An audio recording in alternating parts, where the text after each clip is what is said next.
Vacuum clean the surface. Clean the surface by using a damp mop, water only.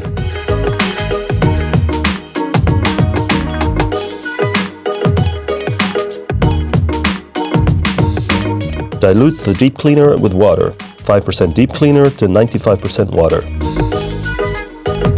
Wipe in the diluted deep cleaner evenly on the surface by using a mop. Scrub the area with a nylon scrubbing brush or microfiber pad in the lengthwise direction of the wood. Do this until the surface is clean and spot-free.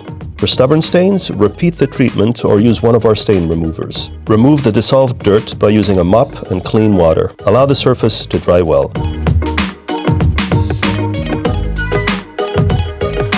Take the oil plus 2C set and stir the A component well. When using multiple cans, mix them together for an even result. Pour the required amount of A component into a mixing container and carefully add the B component at a ratio of 3 parts A to 1 part B. Stir well. Once mixed, you have 4 to 6 hours to use the product. Work in zones that allow you to apply the oil and remove the excess within approximately 15 to 30 minutes. Start each zone by treating the sides and corners. Apply a few dots of oil plus 2C with a flat paintbrush and spread out manually with a red or beige scrubby pad. Let it absorb for a few minutes and wipe away all excess oil with a cloth. To continue, apply a small quantity of oil plus 2C with a brush and spread out plankwise and in the lengthwise direction of the wood using a red or beige pad. Again, let it absorb for a few minutes and remove all excess oil with a cloth. The surface should feel non-sticky. Repeat until you have done the whole surface.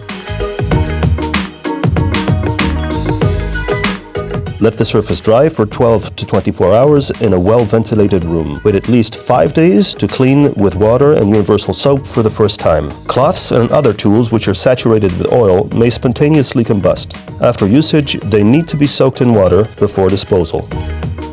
Keep the surface clean with our universal soap. For stubborn stains, use one of our specific stain removers, lime spot, grease, or tannin remover. For a refresh of your floor, use our universal maintenance oil.